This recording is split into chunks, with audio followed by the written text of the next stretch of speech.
इउपिपिएलआ मोनसे शक्तिशाली फैफिनबाय इउपिपिएलआ मोनसे एनार्जि फैफिनबाय बेखौ जोंनि साफ्रोमबो जोंनि वार्कारफ्रा दिनै रोखा जाबाय बिथांमोना जिहेतु बिथांमोननि सानैसो जिखिनि इयुननि दैदेनगिरिफ्रा जोंनि गभर्नमेन्टनि दिनाव गोबां बिथांमोना नङैखौबो माने नंखायखौबो बिथांमोना फोसावलाबायनानै माने गोबां लाइमोन सेंग्रा सिख्लाफोरखौ बिथांमोना गोदौ होनानै मोनसे जौ लाबोदोंमोन जिहेतु बेखौ दिनै बिथांमोननि लाइमोन सेंग्रा सिख्लाफ्रा दिनै बुजिदों मानोना दिनै बिटिसि गभर्नमेन्टआ दिनै 7 मास जासेयावबो बिथांमोननि पकेटाव थाइसेबो थाखाया फैयाखै आरो बिथांमोना गावजों गावनो गोदो गोदो जागासिनो दङ गावजों गावनो बिथांमोना थाइसेबो फैसा बेबायदि माने रावनोबो होनो हायाखै जिहेतु बिथांमोना खालि फर्म होनानै नों आं जोंनि मानसिफोरखौ गोनो गोथो खालायदों आरो बिथांमोना बुंदों जे नोंथांमोना जुदि बिपिअ फैयाब्ला जों नोंथांमोननो 2 लाख होनाय नङा 1 लाख होनाय नङा होननानै बिथांमोना माने भुवा माने फोसावबाय थादों गिबियावनो दिनै जोङो बिटिआर ओनसोलारि बिटिसि ओनसोलनि गासैबो रायजो राजाफोरखौ जोङो नैबे मेगा कारेलिनि गेजेरजों जों मेसेज होनो सानदों जिहेतु जोंनि इउपिपिएलखौ गोबां माने राजखान्थि हान्जाफ्रा बुंदों जे अलरेडि माने इउपिपिएलआ जनानै थाबाय उन्दुबाय होननानै सानदों नाथाय नोंथांमोना दिनै नैबे इयुथनि जि नेतृत्वआव जों दिनै जि मोनसे कारेलि लानो नागिरदों बियो गिदिरथार मोनसे दिनै मोनसे प्रभाब खोलैगोन मानोना दिनै जोङो फैगोन जोङो एमएलए इलेक्सनाव जिहेतु जों 15टा सिट दङ जोंनि बिटिसि ओनसोलाव दा बेहाय जोङो 15टायावबो भाग लानानै जोङो भाग लानानै जोङो जेरैखि जाया फैगोन समाव जों रावजोंबो फाइट खालायनाय नङा जों बिपिएफजोंसो फाइट खालायगोन दा बिपिएफआ जिबायदि थांनाय समाव माने 28टा मेन्डेट लानानै सरकार सालायदोंमोन नाथाय बिथांमोननि सरकार सालायनाया जोङो नुनायाव दिनै बिथांमोना संस्रासो मानोना बिथांमोना जोंनि थाबोनाय रांजोंसो बिथांमोना दिनै माखासे मा होनदों बेबायदिनो लाइमोनफोरखौ थगायनानै गोबां बेबायदि सम राननानै बिथांमोना मा होनदों बेबायदि आग-भाग लानायफोरखौ जों नुनो मोनदों नाथाय जों बेखौनो मिजिंथिदों जे दिनैनि बे कारेलिया मोनसे गिदिर जोंनि गेजेराव मेसेज फैगोन आरो बिनि गेजेरजों गाबोननिफ्राय जोंनि इउपिपिएलआ गामि गामि न'खर न'खर जिहेतु मोनसे धौवा फैसिगोन जे नंगौ इउपिपिएलआ माने सैथो मोनसे पार्टि आरो जोंनो नेतृत्व प्रमद बर'नि 5 बोसोरनि दिनाव जि मोनसे शान्ति परिबेसनि गेजेरजों जि मोनसे सरकार सालायदोंमोन आरो मोजां माने जाख्लुनाय गैयाजासे माने सरकार माने नेतृत्व खालायदोंमोन जोंनि मानगोनां प्रमद बर' सारा नाथाय जों नुबाय जे नैबे थांनाय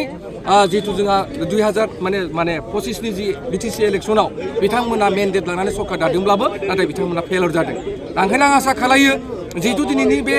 कारिमेलाव नोंथांमोना नुदों गोबां हाजार मानसिफ्रा आग-भाग लाबोदों बेहाय जोङो जोंनि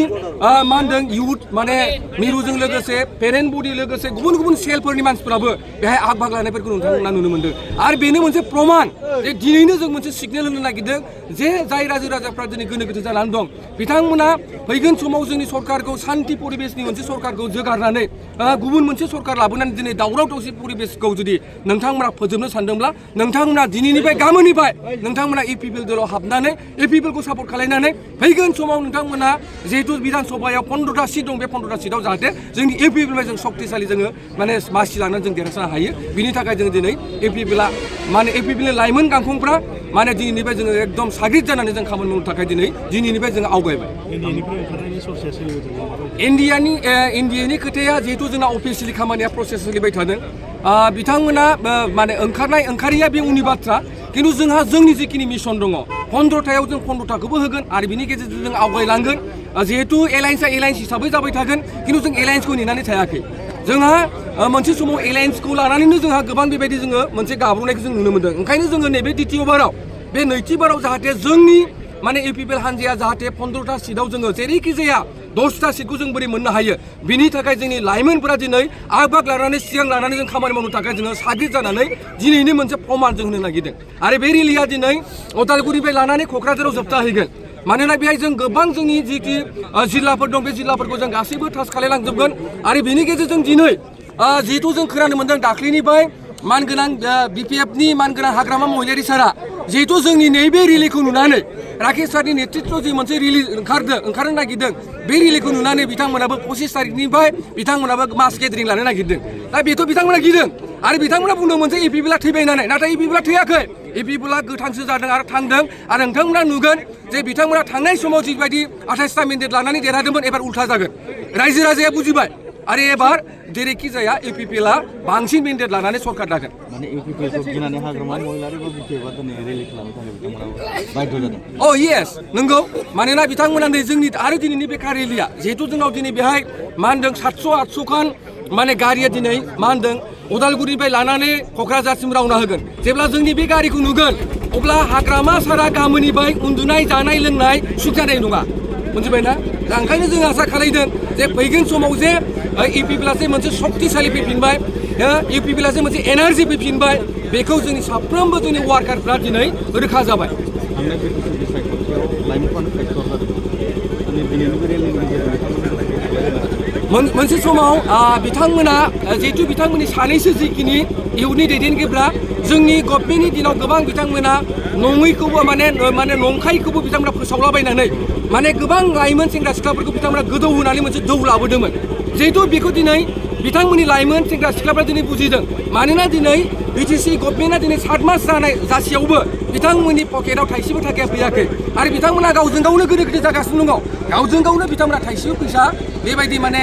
रावनोबो होनो हायाखै जिहेतु बिथांमोना खालि फर्म होनानै नों आं जोंनि मानसिफोरखौ गोनो गोथो खालायदों आरो बिथांमोना बुंदों जे नोंथांमोना जुदि बिपिअ फैयाब्ला जों नोंथांमोननो 2 लाख होनाय नङा 1 लाख होनाय नङा होननानै बिथांमोना माने भुवा माने फोसावबाय थादों दा ओंखायनो जों सानदों जे जोङो लाइमोनफोरखौ जों सांग्रां खालामनो लुबैदों नोंथांमोनहा जेब्लायबो गोग्गो समाज नागिरदोंब्ला नोंथांमोना जेब्लायबो शान्तिखौ लुबैदोंब्ला नोंथांमोना जेब्लायबो डेभेलपमेन्टखौ लुबैदोंबा नोंथांमोना प्रमद बर' सारजों थानांगोन आरो प्रमद बर' बायदि सार बायदि दैदेनगिरि जोंनि बिटिआर ओनसोलाव गैया मानोना प्रमद बर'आसो गासैबो 26टा जनगोष्ठीखौ समानै नायो समानै अधिकार होयो आरो दिनै